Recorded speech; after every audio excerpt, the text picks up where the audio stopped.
Deuce and Mo, Deuce and Mo, Deuce and Mo. They tell you what they know. Do it for Deuce and Mo, Deuce and Mo. Hey, do it for Deuce and Mo. When it comes to the Kings, it's my favorite show. Do it for Deuce and Mo, Deuce and Mo. Hey, do it for Deuce and Mo. When it comes to the Kings, big hopes and dreams as we cover our kings. Never cover the kingdom, but we loving our kings. And we covered your prayers as we doing our thing. Big Deuce with the pod, Lil Mo on the screen. Solo or together, still do it for team. Never switch up for a balance out the beam. Do it for Deuce and Mo, Deuce and Mo. We are live! When it comes to the Kings, that's my favorite show. Happy NBA Kings opening night. You can't hurt us. No. You can't. Try it. How you doing? Happy Wednesday. Dare you? What up, Deuce? Hey. Hey, Morgan. I'm rooting for y'all. Let's go, Kane. 120, 116. I feel like our mic's a little hot. Let me turn that down. How are we sounding, by the way, everybody? We are recording this live from the NBC Sports California studios in San Francisco, and then heading up I-80 back home tonight. Appreciate you guys being here. My goodness, it felt very similar, right? Let me take off these headphones. Oh, good, because everything sounds good. Yeah. I mean, a 71-point first half, right? You're up 17. You're like, all right, like, it's not perfect, but you're down 2 starters. Like, hey, you're on the road. Cool, man. And then it was the third quarter from hell, and I was talking to someone. Who was it?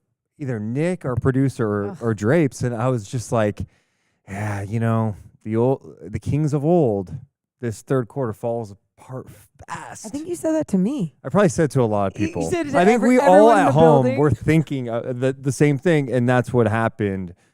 Just an epic kind of meltdown in that right for the Sacramento Kings on either end. Hey, happy opening day or night. Yesterday was opening night. I keep saying that, but NBA season's here. NBA season's here, which is a great thing. It's a great thing. I'm fine, too. I'm fine. Like, it's one of those things. I should save it. We're going to start the podcast. The biggest thing you could do, by the way, throughout this season, you basketball sickos, is make sure to hit the thumbs up and subscribe. All it does is help our channel grow. Comment after. That stuff just helps our channel grow. So more and more basketball fans around the NBA universe check us out. I asked this a second ago, but I want to double check this. How is it sounding? And I know you're going to say video quality is not as good. You're right. We don't have our nice camera at the studio right now. We are doing this off a MacBook. Wait, is it like... What? Is it just a little... We'll clean up a little bit. This is high quality programming right here. Oh. Deuce, do you put your thumb on the camera Hey, like man, a child? sometimes, maybe. Anyway, chat, how are we sounding right now? Let us know. Sounds good. Sounds great. Sounds good. Thank you so much for being here, Silva. And Arwen. Shout out to the people, the basketball sickos who are here, win or lose. And I'm glad we're going on now instead of going At back like to midnight? the studio. Yeah, a bit Friday night we'll be back in the studio. So Thank you so much to Joshua Simpson. He is a member. DJ Deuce, play this. It does look like I'm a DJ. it does. Give me a hell yeah. Yeah. Give it up to DJ Deuce. Give me a hell yeah. All right, let's start the podcast. Deuce and Mo, we're coming down in 3, 2, 1. Hit my music. Oh God. Deuce and Mo, Deuce and Mo, Deuce and Mo. They tell you what they know. Deuce and Mo, Deuce and Mo. Deuce. Welcome into the Deuce and Mo podcast. We are recording this seconds on a Wednesday, live from the NBC studios in San Francisco, California. After the Kings opened their season on the road, shorthanded, no Domas Sabonis, no Keegan Murray, and no Isaac Jones. And they lose. I'm starting over. I didn't like it. You know why? Because I didn't hear the intro. Can I be honest? I didn't hear the intro to mess with me. Dude. But It just messed with me a little bit. And I want to get the technical gremlins out. Don't give me shit about this. This is game one. I'm not, but like you're playing like there's not hundreds of people here I don't and care. we're live. Time out. Did you guys hear the music? Let me know. I can't. So people are saying we're breaking up. See, that's what I want. I mean, it's Test, just like test, the test, Kings. test, Like test. you go through things in the preseason and Mike is a bit finicky. Works for some. Okay. Okay. So, talk. yeah, and you just keep the headphones I'm going to on. keep them on. Yeah. Okay. Okay. All right. I don't know why we couldn't hear the intro. Well, we're going to play this one to make me feel better if we have it. Am I sweating now? I feel like I'm sweating. What is happening? I don't know. What is happening right now? No. Okay, go away.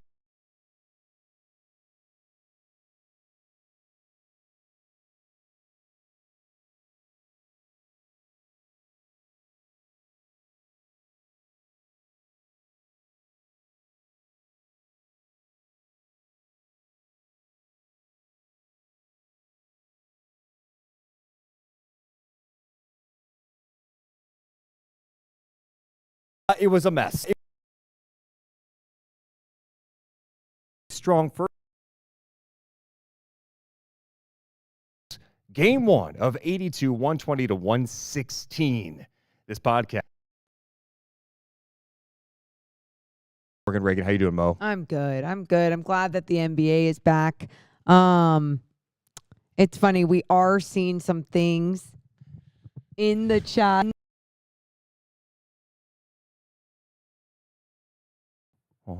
Hold on. Test. I just keep seeing it go out.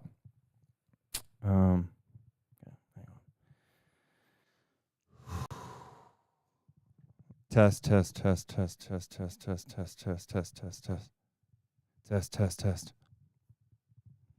Guys, it's bad. Okay. All right, hold on.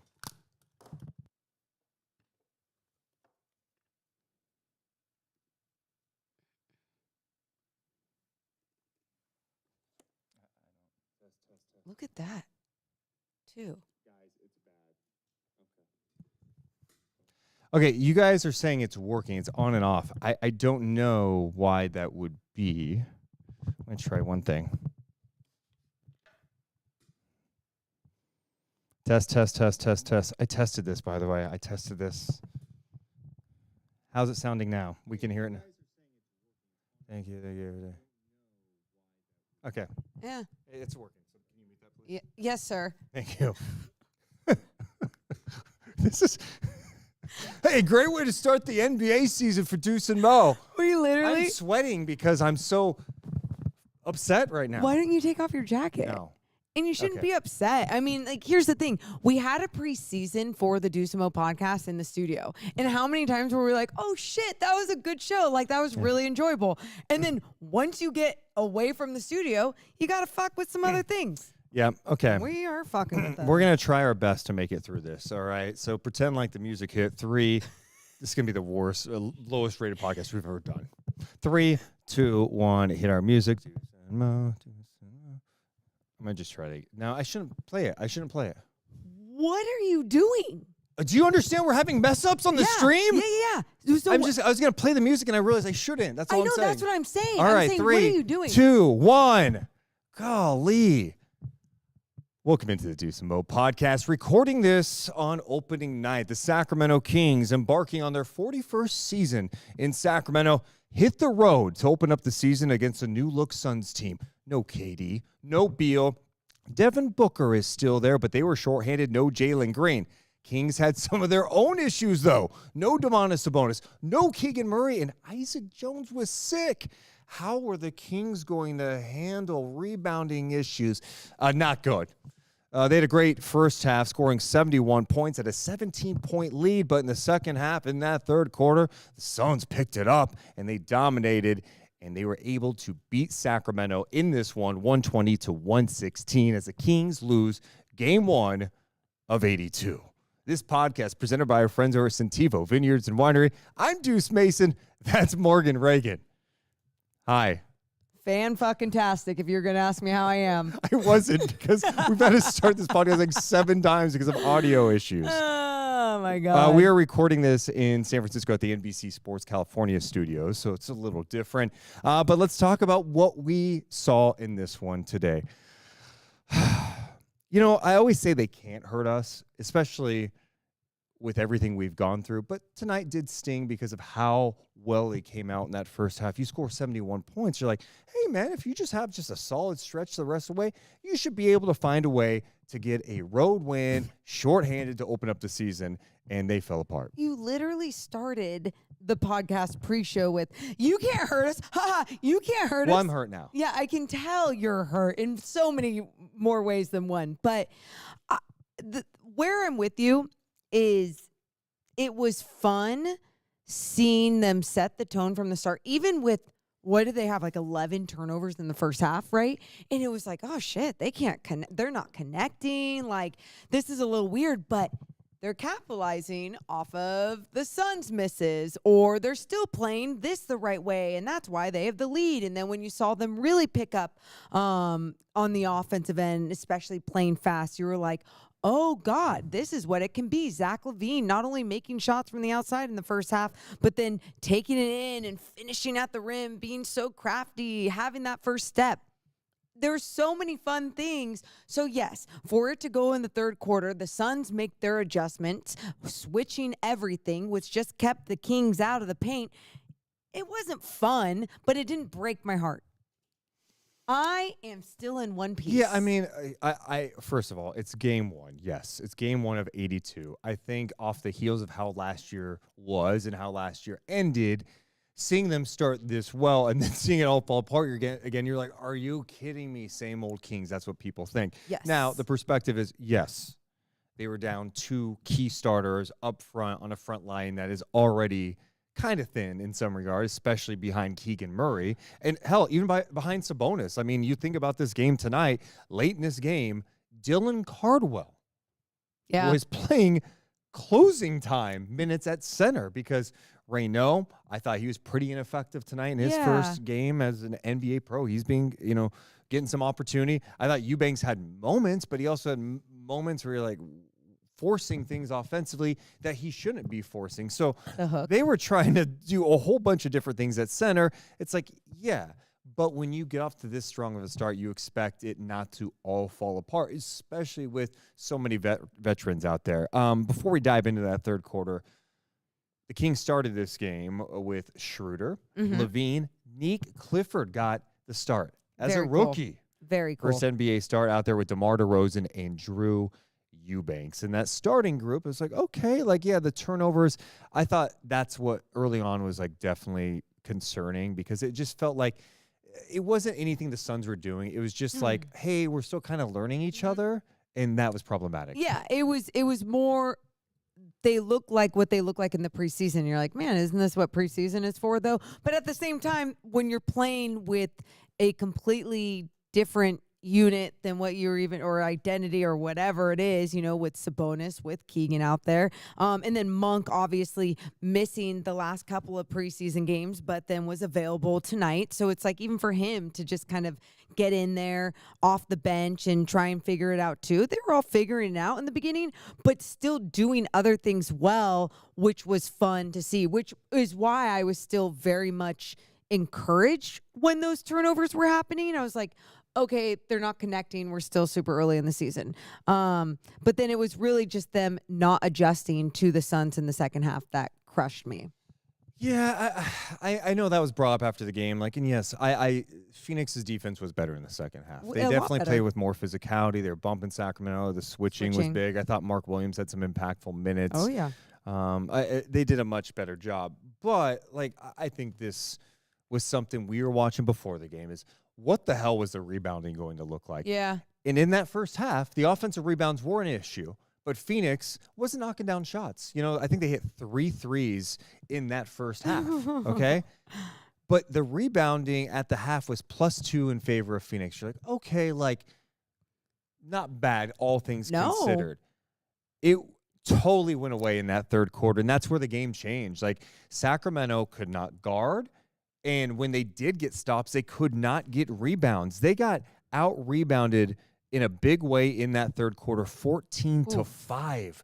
14-5, and, like, yes, I understand the Suns have more size and more athleticism, but, like, I'm sorry, like, the guards just have to be better at rebounding. You have to crash. You have to play put with a body physicality. on somebody. You have to put a body they got on all somebody. of it. It changed the game, and when you're not getting stops, you're not getting rebounds, guess what? You're not getting into your offensive flow, and then it's mucking up the whole game, and you can't score, you can't defend, and that's what happened in the second half. Absolutely. And, those 28 second chance points for the Suns was crushing. The 18 offensive rebounds for the Suns was crushing. Their ability to score in the paint, especially in that second half with the 64 points in the paint, it crushed. But not only did I never felt like the Kings in their body language or anything was like giving up or feeling deflated. Like, I didn't see that, No. but you would see those moments, like you're saying, where it would be that extra, if you want to call it a lucky bounce or wherever the ball was going, and the Suns were always landing on those. And The 50-50 balls. yes, and it's like,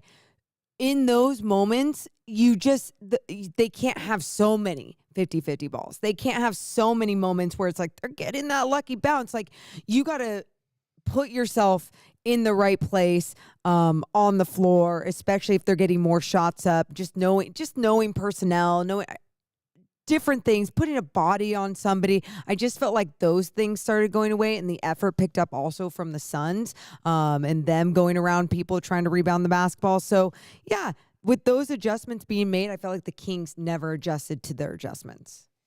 Points in the paint, you brought up, the 64 Yes. points in the paint. Check this shit out. What? Third quarter.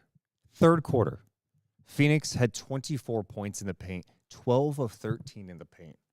Kings were getting broken down, good looks inside. And then also in that third quarter, Phoenix had 10 second chance points. So you got dominated in all phases of the game. And look, I understand the size issues will be a problem this year, especially when we talk about, like, you're without Sabonis and Keegan's your best defender. Like, we knew there were going to be challenges. But, like, my goodness, did it swing, and did it swing in a bad way. I thought offensively, too, like, look, part of it, you're able to flow a little better when you're getting stops. The Suns are missing shots. The Kings were getting crushed in the first half on rebounding. And the Kings got out, and I thought they played with good pace. I thought one thing I loved in the first half, it felt like even DeMar was, like, playing fast. Yeah. Like, even in early offense, everything was decisive. Obviously, it helps when Levine gets absolutely cooking. He scored 16 of his 22 in the second quarter. But it just felt like everything was – the ball was moving around. Guys were touching it. You're getting paint touches. It looked pretty damn good. But in that second half, it's like, look, they're not the first team in NBA history to switch 1 through 5. And I understand that it could present challenges, especially with their size. But you can't play into it. And Sacramento did that. How many times did we see it slow down? Schroeder's taking a bad shot. I mean, he took a 3 with 15 on the shot clock in the fourth quarter in a tie game. You're going, what was that? Now he made up for it on the other end. I think he forced a turnover or offensive foul.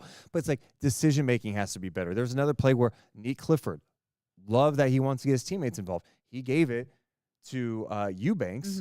Eubanks, give it right back to him. Let him cook. Let him reset and do something. Instead, Eubanks decides to take some crazy hook that was off the mark. And you're like, these shots are not good. It was also the Suns. Yes, it was the Suns defense speeding them up, right? And so not speeding them up in a good way, because we liked in the first half when the Kings were playing fast on the offensive end, the ball was moving, it was never sticking, even with DeMar DeRozan. And I say even with, because I felt like so many times last season we would see the ball stick a little bit with DeMar, but it was like he'll get you a bucket, right?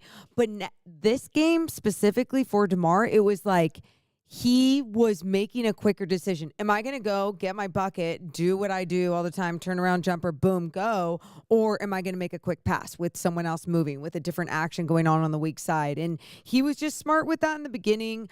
But then like you said, when the Suns started speeding them up, screwing with the rest of their offense, it felt like nobody was moving without the basketball. Everyone was just kind of It was standing right. It looked like what we saw at Yep. times last year when the Kings didn't have a point guard. Yep. Yes. And they that's have where two you're now. like, well, you have two guys now, right? And even Yeah. like Neek as a secondary guy. And Monk's handled those duties before. So it's just like, there's just no excuse. You got to put pressure on the defense. You got to attack the paint, or at least put a little pressure on them. Instead, it was just like, no, we're just going to let them switch everything and bully us around. And it's like, look, I'm trying not to be too hard on things because Yeah. it is game one and you're missing a couple of key guys. Yeah. But it's just like you saw the productivity in the first half from a shot-making perspective and offensive perspective, and it just didn't seem like, of course, teams make adjustments, and Yeah, Phoenix is going to, of course. they could play better, and they did play better, but, I just felt like the Suns just punched them pretty damn good. I think in the second half, they outscored Sacramento 66-45. The Kings had a 70-point first half, and it was Yeah. just like, I understood too. This was the other thing. With the threes for the Kings, especially in the first half, they Glad were you brought that up. flowing. They were great. They finished the game 9 of 24. And you see those 24 attempts even compared to the 34 attempts for the Phoenix Suns, who couldn't make jack shit in that first half. And then everything else started flowing for them in that second half. Obviously, the defense changed for the Kings. The Suns were also getting stops, so they were pushing the ball up fast. They would get cross matches, get in the early offense, knock down a transition three. But yeah, for the Kings, those threes, you got. We were talking about this with Kyle on the postgame show.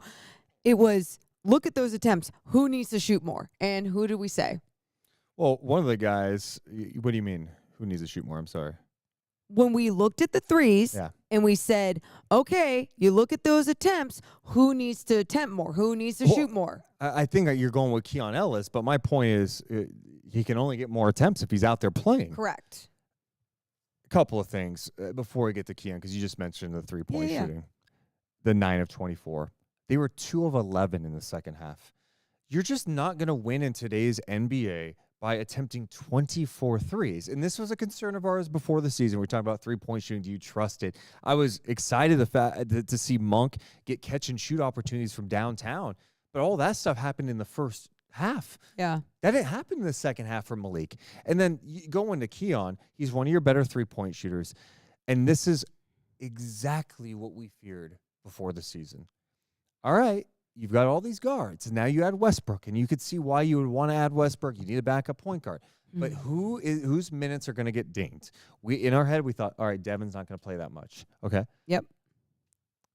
Keon played 13 minutes. I thought some of the moments tonight in the first half where the Kings had really nice defense, Ellis was out there, and he was a part of it. He was. Shout out to Levine, too, because we got to talk about his defense Yep. at times, too. It was Keon Ellis. And he's got to play. I mean, I feel like I'm doing a repeat podcast from early last season when Mike Brown didn't want to play Keon Ellis and was giving him DNPs. Keon Ellis, and This you is go different. This is Very different. He has proven himself though to be a legitimate 3-and-D guy with For his sure. 3-point percentage, his deflections. Like, he makes things happen. I think he also has the ability. He's expanded his game where, like, he had that play in the corner tonight where he pump fake, put it on the floor, and had a little baseline jumper. Just a smart basketball decision. And this is what's a challenge when you have a roster full of all these guards, is how someone's minutes are going to get dinged. Yep. And tonight it was Keon Ellis, and that's a tough one, especially for a guy who is in a contract year. Yes, all of those things. And you learn as the season goes on. And I think tonight it kind of was a telling moment, especially when he was so efficient in his minutes, and especially what he adds on the defensive end, the perimeter pressure. Obviously, there's going to be some body sizes that he's not going to be able to take on, but name the guard that can do that on the Sacramento Kings roster, you know? So, I definitely think that's something going forward that we will very much specifically be looking at, especially when it comes to who's playing off the bench. But Malik Monk showed a lot of promising minutes too in his 27 minutes, especially when he was getting things going on the offensive end. And so it was, I understood why Monk was going to get those minutes, but then Westbrook, even with his 19 minutes, you saw his mistakes, but then you saw him recover off of some of his mistakes. You got to get him in the flow of things. It's going to be something we're going to be talking about probably all the way until February. Yeah, until things change. And I say till February, but like Who knows? Who knows? No, absolutely. But that's a tough one for sure, is trying to figure out how he's going to. Speaking of good perimeter defense, the other thing that you wanted to get to was Zach LaVine's I defense. thought Zach LaVine the first half too. I'm like, again, he's never going to be a lockdown guy, but I thought he made life a little more challenging on Devin Booker, Agreed. which was good to see. I thought he was playing physical. He had some good contests. I mean, Booker is going to do his thing because he's one of the best scorers out there. Booker ends up with 31 in this game. He did have 6 turnovers in this game. He missed some free throws, dude, too. The free throws, Sacramento's free throws, dude. 56% from the free throw line, 13 of 23. You can't be missing 10 free throws It in a was game. bad. What are you doing? It was bad. Yeah. Golly. Yeah. But no, if LaVine plays with that type of compete, that's going to be a good thing. And that's the thing with Sacramento. I'm not anticipating them to be a good defensive team, even with Keegan Murray. I'm sorry, they just don't have the pieces, right?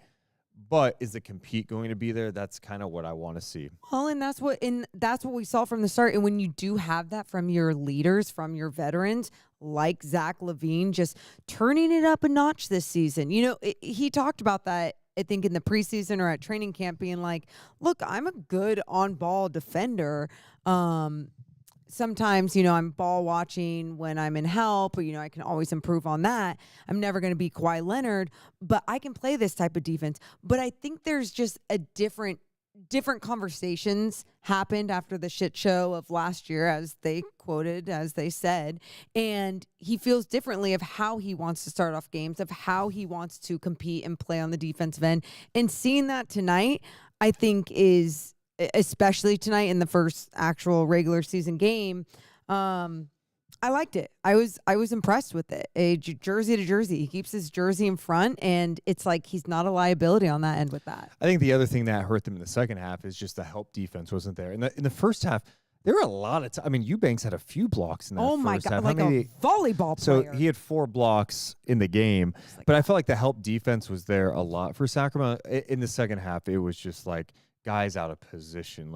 If you beat your man, it's like you're getting to the rim or you're getting a clean look. And I think part of that, you're playing. I mean, tonight, and you're playing Maxime Reynaud, a second round pick, who's a rookie, and Dylan Cardwell, who I actually thought had some nice moments in help and in rotation. But there were defensive breakdowns galore. Well, just to give an example, there was a time early on in the game, Dennis Schroeder and Maxime. Dennis ended up talking to Maxime you got to get here, because he stayed out on his player beyond the arc when Dennis, let's say, was guarding Devin Booker or whoever it was at the time, who was kind of just curling to the basket down the lane. And Maxime could have easily just been there, whether it was to stunt Devin Booker, whether it was just to put a body in front, whether it was to be in help. It was just he was floating in no man's land. And I get it, he's a rookie, but those things cannot happen at this level, especially when you're getting those opportunities. Slim margin for error for this team. Yeah. And you're forced to play some bigs that may not be completely ready for those big time minutes in this game. Rebounding on the game, by the way, 51-37 in favor of Phoenix in this game. And it was +2 at the half for Phoenix. Yeah. The Kings also allowed 30+ in 3 of 4 quarters in this game. So, yeah, not great for Sacramento in their first game, 120-116. Trying to think of some other things that jumped out to me tonight individually. Oh, I know when we started talking about threes, we started talking oh yeah, Keon Ellis, he needs opportunities, minutes to be out there to take threes. Neek Clifford, what I loved after the game, Malik Monk talked about it in his post-game press conference. They asked him about Neek, and he was like, he needs to take more shots. He needs to get the shots up. He needs to shoot the ball. They're willing to empower him because they know he can shoot the ball. He has feel. He was passive. He was very passive, which, great. You're an awesome teammate. All right, Rook, time to shoot.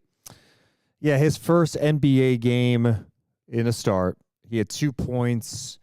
He had 8 rebounds, 2 assists, a couple of steals, 1 of 3 shooting. He did not take a 3 in this game. And his only bucket of the game was a beautiful take drive right at the rim. That was fantastic.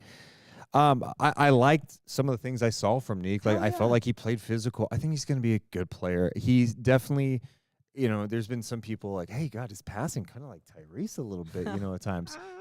You know what I noticed that was a little bit like Tyrese? What? That, where it's just like, how many times were we talking about with Tyrese's rookie year is like not being aggressive, not looking for his. And that was kind of my biggest critique of the young guys, especially Neek and Reynaud.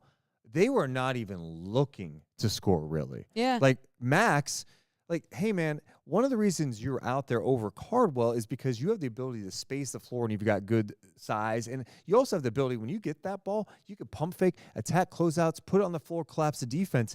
He was immediately looking to get in the action with the guard. And it's like, hey, I'm fine with you trying to, like, orchestrate some stuff, but, like, hey, you're playing in the NBA now. Go be aggressive. Like we don't. You're out need there you, for a reason. Yeah, you don't need guys not being threats. We see the same thing with Keegan when he was younger too. Yep. Even last year a little bit. Hey, Neek, you got an opportunity here. Don't feed it to Eubanks or get it right back and go attack here. Those are all good learning lessons for young players, but that's something to watch with Neek. He's obviously a really gifted playmaker, and you see it. I think even defensively did some things, but he needs to look for his. And I think he will. I think not only are his teammates going to empower him because they trust him with the basketball, which I think is really cool.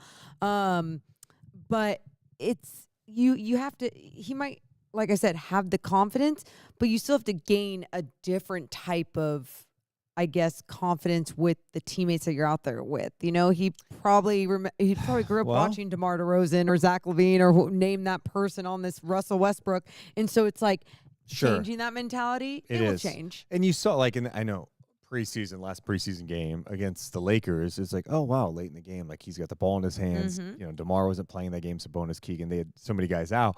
But like he was running the shit, dude. Yes, he was setting people up. And that's where, like, I understand you have other guys. I would like to see him utilize his playmaking ability, even when you have other guards out there.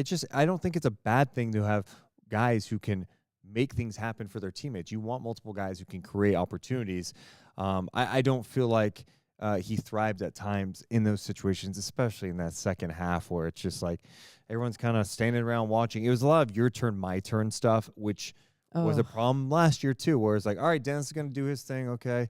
DeMar's going to do his thing. All right, Levine. All right, it's Monk's turn. Yeah. As opposed to like, nah, this is flowing. We're getting that ball moving. We're attacking. We're rotating. Running through multiple actions. You got to just keep moving. It's not, because there's going to be times you're going to get in someone's way. I saw at one point Neek get in the way of DeMar DeRozan because DeMar was starting to go down the left lane, and then Neek started cutting in because he was trying to move without the basketball.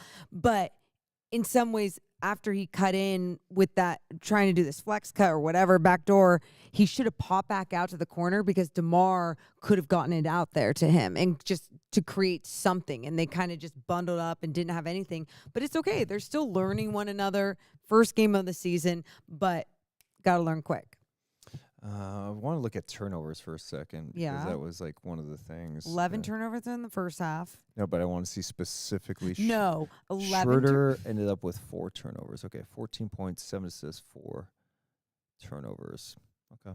Why? I was just curious. I felt like he had the Kings just had some sloppy mistakes. They ended up with 13 turnovers. So not a terrible number. Offensive rebounds 28-22, out rebounded 51-37. But yeah, this team is going to have a lot of trouble with rebounding if the guards can't do a better job. Oh my God. So it's hard because the amount of times that you talked about before the game, Deuce, you talked about gang rebounding. And then at the half, you talked about, okay, well, they just need to make sure that they're doing a little bit more gang rebounding. And then after the game, after a loss, we're talking about how they didn't accomplish that. Well, and it's not easy, but it's a killer, right, with the offensive rebounds. When they end up with 18 offensive rebounds, 18 to 9 offensive rebounds. And in today's league, God, especially what Phoenix, they're crashing everybody. Jordan Ott really wants his team to crash the glass. How many times do those lead to like a second chance three? God. And that happened a few times tonight. And those are just backbreakers. Well, but in the first half, the Suns, it felt like they weren't capitalizing off of those offensive rebounds, well, no, right? I felt in that first half, it was like, oh, Dylan Brooks just took 11 shots in the first quarter. Yes. Great. He ends up taking 24 shots in this game. Yeah.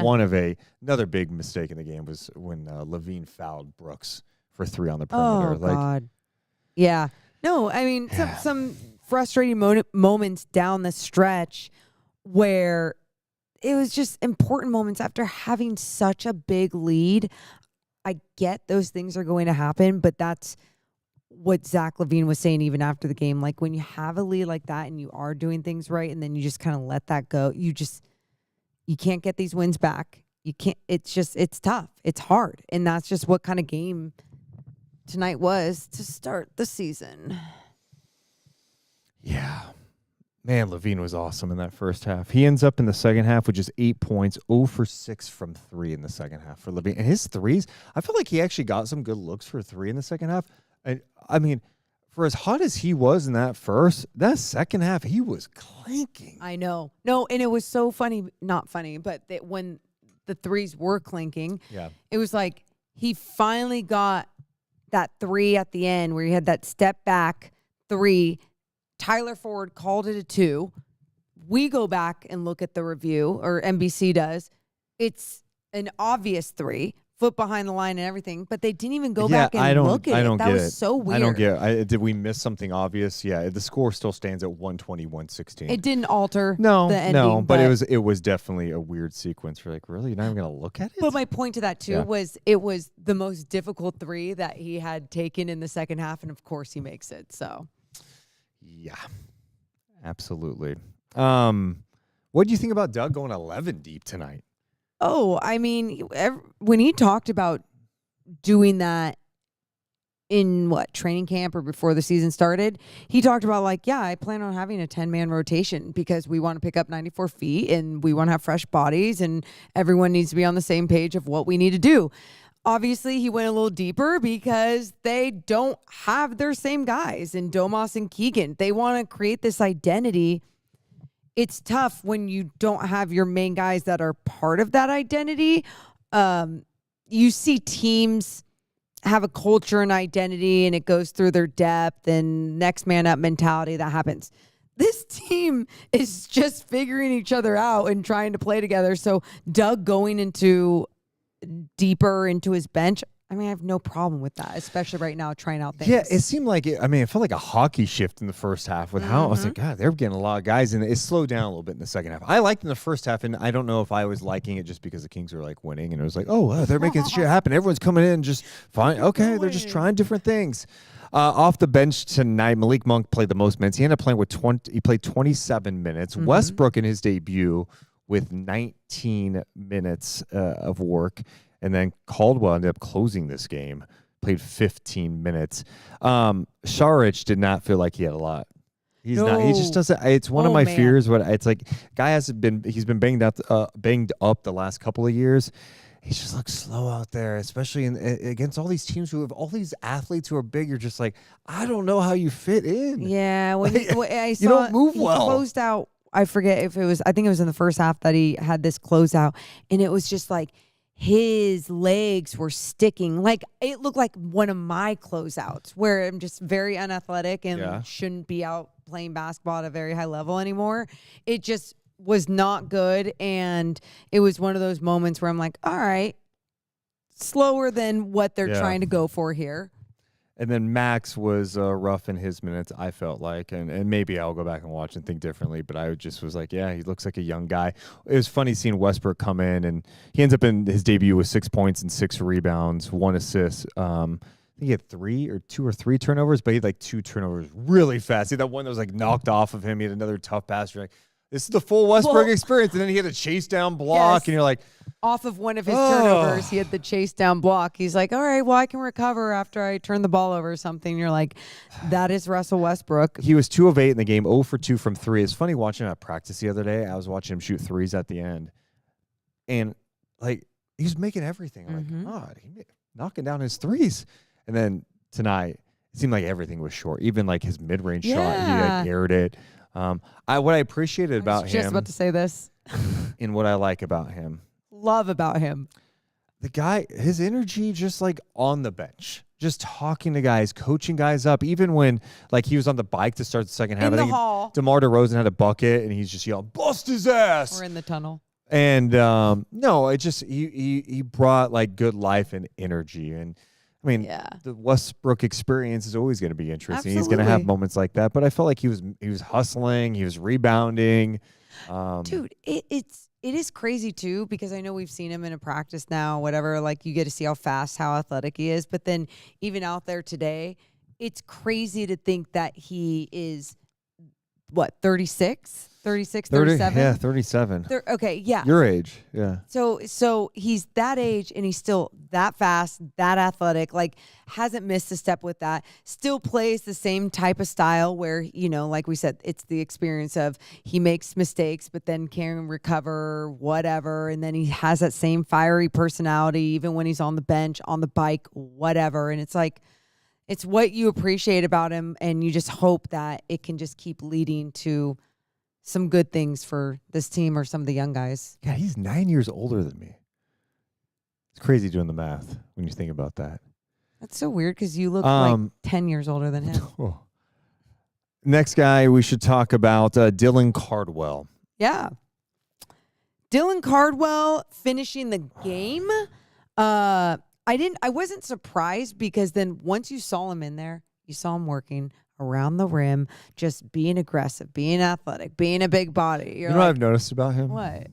He's a sneaky guy that will foul the shit out of you, like hard, like almost a little like, damn, dude, being a little too physical. Who do you do that to?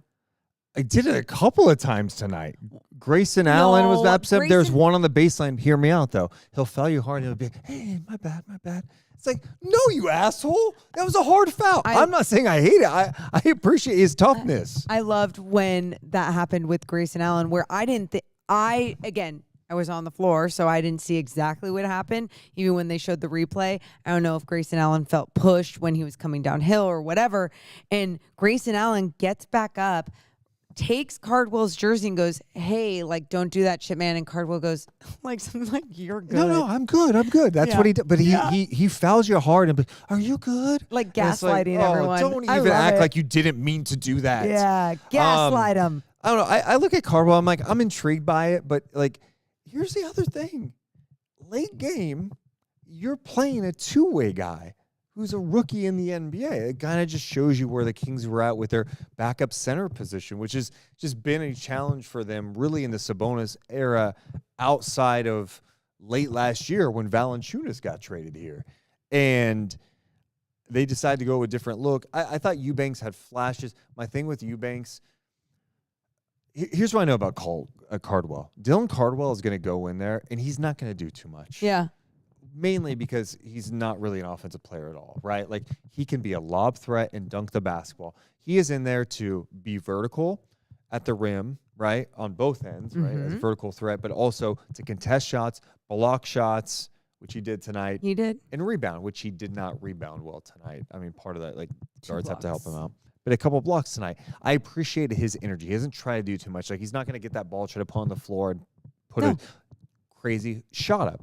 And I think Eubanks has that little bit of him where it's like he tries to create something. I'm like, hey, there was one sequence we were watching. It was like 6 seconds on the shot clock. I felt like Eubanks had the chance to get it back out to Levine and let Levine be the guy that creates something late shot clock. Instead, you got Eubanks creating late shot clock. And it's just knowing your role a little bit. I like Eubanks, when he's in there, I need you to run the floor. I need you to finish. I need you to rebound. I know. And play defense. I can't have you being the guy like off the dribble trying to make shit happen. I know what possession you're talking about, and I just disagree with that specific one. It was because it was a baseline out of bounds. They were trying to get it in, or it might have been a sideline out of bounds. They were trying to get it in to Levine. Nobody knew the effing play. That was the other frustrating barely got thing. it in. It was supposed to be like a double staggered screen or something. Barely got it in. And then when Eubanks did get it, it was late shot clock. So then when he couldn't get it to Levine, I know you were screaming like, you got to get it to Levine somehow. There's still time to get it to him. My point is he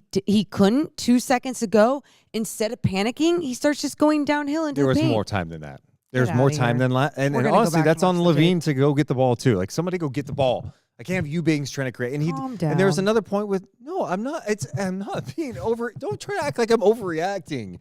It's just shot selection in this game in the second half was not good for Sacramento, and they could have won this Especially game. that possession. Well, my whole point is don't try to do too much. Like, should we have a game where like Drew Eubanks is getting more shot attempts than Nick Clifford? Probably not. No. And I understand those moments and understanding your personnel, but I guess there's just some of those moments I can appreciate just still trying to create something out of it, trying to be aggressive and not just being like, oh, we got to get it to our guy. But I get what you're saying. I also brought up another example earlier. What I'm not was trying to that? pick on him because I like his energy. He runs the ball. And I thought, especially in Spikes that the first half, shit out of the ball. I mean, he had some great plays at the rim. The Yes. Kings had turnover. And it's like, oh, he made something happen to help defense. And like, so you appreciate those things he does out there. But like in this game, they go to, cardboard down the stretch. Wow, Nick says, let Drew cook. You guys are awesome for being here, too. Ron says, I can't do this 81 more times.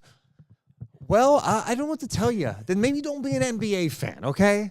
You have I to. mean, You have no choice. Yeah, I mean, we're going to be here for the ride, okay? And what? You can't tap out now. No. We got more to get to coming up. I have a couple more questions for Morgan. We got to look ahead to the Utah Jazz game. Also, we need you guys to help with a moment of the game. Ooh. I have it. I have what I think everyone should say it is. Okay. We're bringing back moment of the game. Yeah. Because we need to remember the good times. Yes. Even I throughout the bad. We are bringing that back for vibes. We should tell you that we're presented by our friends here at Centivo Vineyards and Winery. Morgan. Yes, we get to partner with some of the best winemakers in California. They are the coolest family. They're all so sweet, and they're all Kings fans. So they understand everything that we all go through. And if you are in the area, you must check out Centivo Vineyards and Winery's tasting room. It's located in Suisun Valley, which is near Fairfield, which was just voted the best wine region in the U.S. That's right. Better than Napa, better than Santa Barbara County, 40 minutes out of Sacramento. So if you can't get there, though, make sure to just go get some bottles online at CentivoVineyards.com. I do that all the time. I was just drinking one the other day to start the NBA season. We're also presented tonight by our friends over at Medic Ambulance. Woo, woo, woo. We've teamed up with Medic Ambulance, the trusted name in emergency medical services across Northern California. From life-saving responses to being the team behind the scenes at your favorite events, Medic is here to serve. Learn more at medicambulance.net. Appreciate everyone's support of the Deuce and Mo podcast. We still have to figure out the player of the game, Okay. the Butcher and Barrel player of the game. First, I want to get to the moment of the game. Ooh, okay. And that is presented by our brand new sponsor, J Street Dental. Hey, do you like my smile? do you like my smile? Well, guess what? They're both produced by J Street Dental. Yes, and enriching lives and enhancing smiles. Head to jstreetdentalgroup.com. You can also check out their sister office, Sacramento River Dental. They're all run by sweet, amazing humans, and they are going to sponsor our moment of the game. Yeah. We're bringing back this. Every game, we're going to have a moment of the game I write down. We'll put it in a jar and make sure that we go over some of them throughout the year. So we reflect back on the good and the bad and all that in between. A lot of people bringing up some moments. A lot of people mentioning DeMar DeRozan, some of the tough shots he hit tonight. Okay. DeMar's shot on Dylan Brooks. That was pretty sweet. That was pretty sweet. Can I make my suggestion for moment of the game? Well, you're going to. First half. Westbrook. The whole first half. Kidding. Westbrook in transition, cross-court pass to Nick Clifford, who lobbed it to Levine for the jam. Love. Near the end of the second quarter, it was beautiful. It was exactly what you want. That's what I want Kings basketball to be. Let's get up and down the floor. Let's throw lobs. Let's make the extra pass. It went Westbrook to Nick. Alley-oop to Levine. I jumped up. I high-fived Kyle Draper. It was a moment. And it was, I think, should be the J Street Dental moment of the game. Okay. The first one of the season. And that's fine. But one more thing about that whole sequence right there. What was so beautiful about it is that Nick didn't hesitate for a second. As soon as he got the basketball, he was like, all right, Levine flying and cutting to the basket. It was just a quick touch. It was almost like just a touch pass. So quick, so beautiful in transition. Great feel once again, and Levine throwing it down. Levine had a few nice dunks, though. The one he was cherry picking, too, that could be a moment of the game. No, you don't get a moment of the game for cherry picking. I love that. Like, in an all NBA of my game. moments are going to get shit on, No. so this is great. I love this. I mean, the Debo shot on Brooks and the stare down was fun. Okay.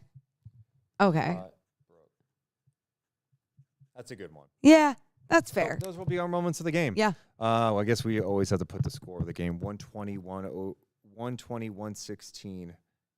And you put the date, too? Sure did, Cool. Morgan. Our J Street Dental moment of the game. Thank you for being our new partners. We're super excited to be with them. Yeah. So the flashes you saw in the first half. Yeah. Oh, okay. Someone in the chat was just mentioning, yeah, and Phoenix is not going to be a good team. Yeah, we don't know. I mean, breaking news, we don't know. I think what's really ultra disappointing with this too tonight is like, I felt like this Suns team, especially without Jalen Green, like, God, that's a lot of pressure on Dylan Brooks to make, Dylan Brooks. Devin Booker to make things happen. And Devin is like such a stud, but like, okay, you make life challenging. It's like, you should be in a good spot. Like last night watching Luka deal with the Warriors, like, yeah, Luka got his, but he worked so hard and he was gassed by the end of the game. And that was problematic. And I was hoping it could be a similar theme because I didn't feel like that the Suns had guys that were going to break down the defense. But in that second half, I mean, from Grayson Allen to Colin Gillespie, breaking down the defense. I mean, that was very critical, I thought, in this game. And then just like in transition, like they had some transition threes. I thought Mark Williams in that second half, that's a big pickup for them. He didn't play the preseason. His size was definitely a factor too. Yeah, and it's like we said from the start of this, it was their ability to crash the boards and get those offensive rebounds. So even if it was a shot from the outside, it ended up being a shot in the paint because they were obviously getting something in there. They were getting a rebound, or it was someone else just barely getting into the paint, getting to the free throw line, creating in there. The Kings defense just didn't do a very good job of closing the gaps in that second half, filling the gaps, hedging, stunting guys, getting to the basket. I mean, it just wasn't moving on a string the same way. And I thought the Suns did a really good job of pointing out those flaws and capitalizing on that. I'm not high on Phoenix this year at all. Especially the first half. Yeah, I mean, but like, I see why they did what they did. I mean, they were so disappointing in the like Kevin Durant, Beal, Booker era, where like now you're like, all right, it's not a rebuild, but it's definitely like retooling a lot as they try to navigate these waters. Yeah, and they're trying to be younger, they're trying to be longer and more athletic, and like, okay, like that's. I wonder how long Booker would be patient with that because like he's been there his whole career. I know, but. I mean, they had to pick some sort of path, and it's like, okay, this is the path. They you think about last year, right? They had Nurkic last year. They had Durant. They had Beal. They're kind of older. Yeah. And now you see it's like, okay, there's a lot more youth, right? Ryan Dunn's getting some significant minutes. You've got Iguodala. You've got Mark Williams if he stays healthy, and then their draft picks too. So, and when you do have someone like a Dylan Brooks, then it does give you that edge. It gives you that fire, even when he still makes his mistakes with his personality or his character at times on the floor. Dude, he is so annoying. I know that if he was he on was the on the Kings, I'd be like, Kings. dude, this is the guy you kind of love. He's just so annoying. He is. I wish What do I you had wish? Dylan Brooks' confidence in life. If we all had Yeah. Dylan Brooks' confidence where you just walk in, like he looks at himself and I think he thinks he's one of the best ever. And there's something you Yes. do appreciate about that, especially with the intensity. I mean, he's talking shit to everyone. Him and Debo going face to face again. Dude. They were getting amped up. He is talking nonstop early on with Levine, like he's bumping him and like He doesn't stays care. in his space. He doesn't care. And No. he doesn't even care if sometimes like he looks like a fool at the end of the day because he knows he'll wake up the next day with that same type of confidence and come at someone else. And it's just like, all right, it's not the way that I want to live. But I'm so with you when it comes to like how you carry yourself with that confidence and how you view yourself. I mean, you'll get places for sure. Yeah, Sacramento and Phoenix in a tough Western Conference. Woo, woo. I know. Who would be your butcher and barrel player of the game? I kind of want to go with Zach LaVine. I know he missed some shots in that second half, but I just love the way that he set the tone in the first half. And defensively, to me has been so fun to watch from him. He's just been better defensively. Just so much better. Just staying in front of guys, super aggressive, turning it up a notch. My butcher and barrel player of the game I selected tonight. Oh. And look, it's tough in a loss. Sometimes I'll go to the opposing team. I know you do. I didn't feel like that tonight. I Okay, don't want to good. start the season that way. Good. So I actually went with Debo. Hey. DeMar DeRozan, 29 points. He had 9 assists, 6 rebounds. He did miss some free throws, which is probably the worst part of his game tonight, right? Yeah. He missed 5 free throws, 4 of 9. He also had 2 steals and a block tonight. DeMar DeRozan is the Butcher and Barrel player of the game. Yeah, and make sure to head to Butcher and Barrel. It's the place to be before every single Kings game. It's literally 30 seconds away from Golden One Center. So if you're going to the game this Friday, they always have their game day deal, which is $35 for the perfect spot to go before a game. A shot, a beer, and a Wagyu burger. Also, literally a block away from the arena. You go there and then walk across the street, It's go a to the great game. vibe. Great vibe, Yes. great people. Make sure to check out Butcher and Barrel. And we do have a giveaway coming up too for after Halloween. The contest is your interpretation of Deuce and Mo Halloween costumes. Yeah, whatever you think that is. Whatever you think that is. Hit us up, deuceandmo@gmail.com or on social media for that. Shout out to Butcher and Barrel. A little more on DeMar. Yeah. I was really impressed. Look, I know we can score. I think last year there were too many times, God, it feels so slow, especially late in the year when the Kings didn't have a point guard at all. Monk goes down. You're looking around going, okay, DeMar's bringing up the ball. LaVine, they just didn't have a lot of good options. Sometimes it was Devin Carter who didn't play tonight. Keon Ellis. They didn't have a point guard. And I'm sorry, point guard by committee, I don't like it. It's not my thing at all. Okay. But I thought tonight, like DeMar, he had some speed on offense. The spin moves on the turnaround, I mean, quick. But he was creating that space fast. And not only was he it wasn't only the speed, it was the speed of how he was processing everything too.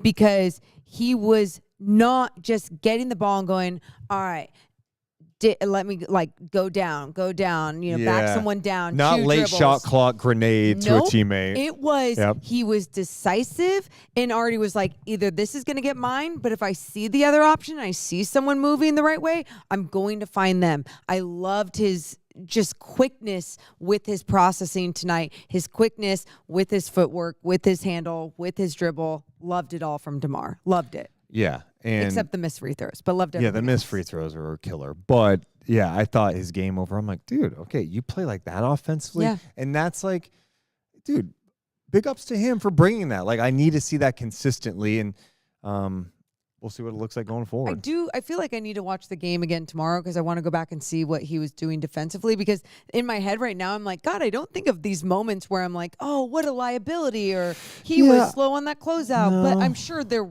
obviously were some of those breakdowns, but nothing that just stood out to me specifically right now in this moment. But something to look back at. Dude, Grayson Allen had 18 points, 7 assists, 5 rebounds. Booker, 31. Brooks, 22. O'Neal with 12 off the bench. 11 rebounds for Williams in his time off the bench. Damn. Yeah. 15 fast break points for them as well. I felt like they were doing such a good job in that second half, just pushing the ball, getting up in that early offense. Is there anything else we missed from this game? I know. I feel like we hit on. It's hard after a loss, and especially when the second half ends like that, to talk about all the good that happened in the first half. I was so excited to talk about so much of the good in that first half.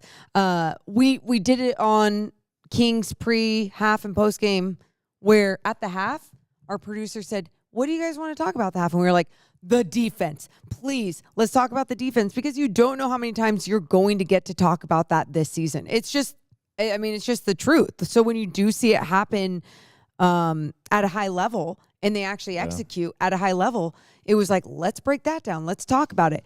And then for that, all those things to kind of go to shit in that second half, It's tough. It's tough to. But if I need some stops, you know what I'm doing? I'm playing Keon Ellis. I know. I'm sorry. Like, I know. and that's what's going to be interesting for Sacramento in their next game because, you know, Neek Clifford started tonight. I don't know that Neek starts if Isaac Jones is available. Isaac Jones missed a game. He's been sick. I'd imagine he'd be available come Friday when the Kings take on Utah. And if he's available Friday, I think you have to start him. Like, especially against that Utah Jazz front line. So I think that's going to be interesting to see what they do once you add Isaac Jones back to the rotation. Who doesn't play for Sacramento? Because you're not going to play 12. It's going to be a balancing act. And like, even tonight, like DeMar DeRozan plays 37 minutes. And this is one area that I think this is what another thing that we were talking about going into the season is, like, you probably don't want DeMar DeRozan playing in the high 30s. And that was a thing last year. And to start the season, 37 minutes. I know you're trying to close the door on a win. You really want that win. But you really have to be careful here with the minutes because it's going to impact others. And I think you also have to think big picture, you know, making sure someone like Keon Ellis, one of your young guys who's part of your future or should be part of your future, you have to find ways to make sure he's involved in it's this. It's a tough roster to work with when it comes to rotations and not screwing over obviously anyone that has been in this league a long time while still trying to develop your young guys, while still trying to find a flow. Doug Christie has a really tough job. He does. He has a tough job ahead.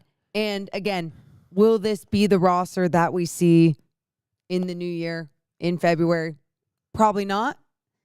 And when I say I hope not, because this just doesn't seem sustainable to go deep into your roster, into your rotation every single game. Yeah. Playing DeMar DeRozan 37 minutes still. Yeah, there's just a lot of tweaks that need to be made. Well, it's going to be the roster come Friday night. Kings and Jazz, the home opener.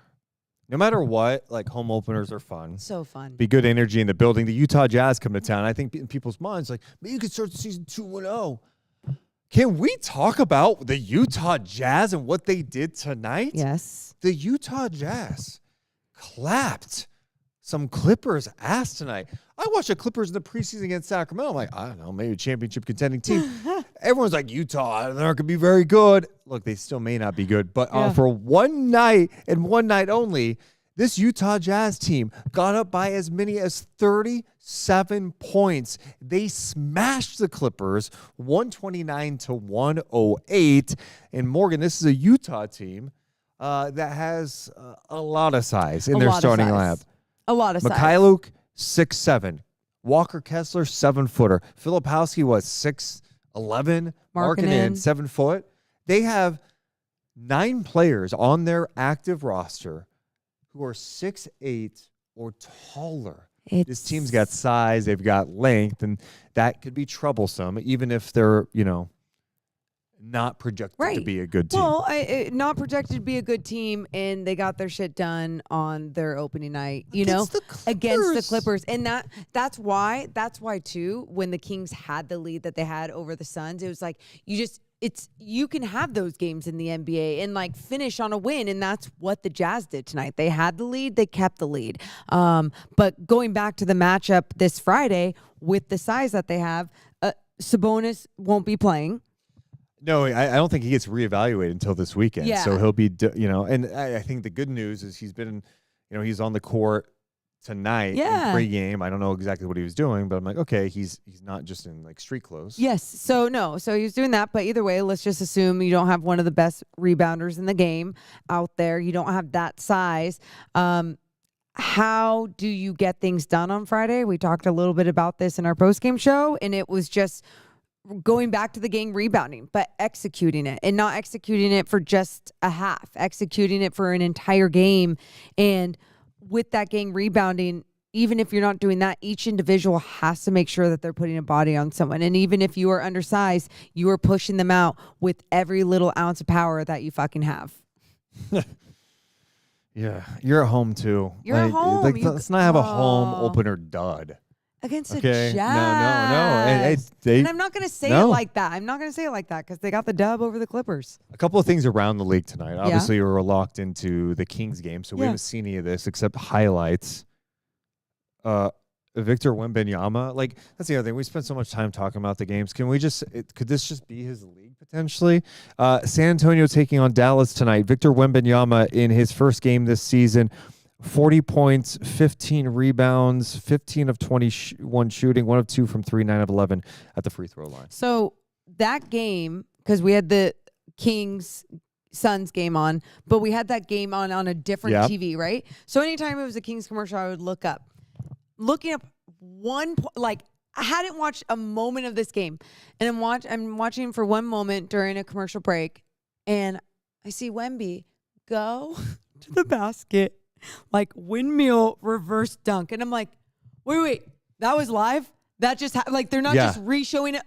It's not a highlight. It's not a replay. No, it happened live. And then that kind of shit happened all game long for Wemby. He's going to work with the handle, step back 3. He is insane, cheat code, unfair, not real. Yeah, he was 10 of 13 in the paint tonight. And he had that one play I saw too where he blocked Lively at the rim, then came down in transition with the ball. This is the one I'm talking. You were just saying that one? Yeah, the okay, step back. It's okay. I was looking something. It's I thought you were talking about the But windmill. he didn't talk about the block. Yeah, the block, and then he came down. I don't think that's the only step back he had tonight Jeez. either. No, I mean the guy is just outrageous, and the Spurs hammered Dallas 125-92. It's crazy to think that San Antonio scored 68 points in the paint. Because you think of Dallas, you're like, oh, I mean, they're long. They've got AD. They've got Cooper Flagg. They've got Lively. They had 68 in the 8 points in the paint. Only had 26. Cooper Flagg in his NBA debut, 10 points, 10 rebounds, 4 of 13 shooting. But, I mean, Victor Wembanyama, are you kidding me? His strength, seeing him shoulder guys, seeing the handles. I even think, too, like last year he was chucking a lot of threes. Like, you're like, what are you doing sometimes? Yeah. He seems like he's more disciplined, too. It's frightening to see a guy his size do that. Must watch TV. Yeah. Truly. Can't wait to play the Spurs. All right, well, final thoughts on this one. Game 1 in the books. So glad it's back. I'm so glad. It's funny because even when we were doing NBC today, I do forget how to do things when I'm gone for so long. Like there was a moment when we were on live and Kyle threw it to you and you were talking and I was just listening and I'm like, oh shit, I'm going to have to come off of this. Like I had that moment again where I was just like, oh, I'm back at it. So yeah, just, trying to get back into it in all the different ways. It's also a little different too because we don't always work as a trio. No. So it's like, kind of learning when to jump in, when not to jump in. Some turnovers. Yeah, for sure. But it was fun. My final thought, it's basketball. It's back. I had so much fun last night watching the games on NBC. NBA on NBC being back, fantastic. Like Mike Tirico being back on the call for the NBA. It felt like, dude, Houston, OKC felt like a big game. It felt like this is an important game, and I can't remember the last time I felt an opening night game with that level of like, wow, I'm feeling it. And, of course, it worked out perfectly. Goes to double OT. You got Durant against his former team. There's drama. It was just a lot of fun. And like I don't know, movie. it made me go, this is what made me fall in love with basketball as a kid is they just produce high-level sports content. And I felt that as a fan. And it was great to have the NBA back. And even tonight, the Kings lost. But you know what? I love the NBA. I'm not going to let this team, if they struggle, impact that. No way. All the time. All the time. There you go. All the time. ... All the time. They hurt me a little bit tonight, but it's okay. Right? Like, look at you now. Game 1. Look at you now, it's kid. Game 1. You're down 2 starters. Get out of here. You saw some good. You saw some bad.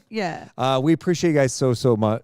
We got to drive back to Sacramento now. We appreciate you guys. Make sure to hit us in the comments below. Tell us how you're feeling after this one. The good, the bad, the ugly. Drop us, or drop it in the comments on YouTube, Spotify, all that. We love you guys so much. But we gots to go. You all have a wonderful rest of your night. See ya. I did not mean to play I that. know you didn't. Deuce and Mo, Deuce and Mo, Deuce and Mo. They tell you what they know. Deuce and Mo, Deuce and Mo, Deuce and Mo. The podcast that you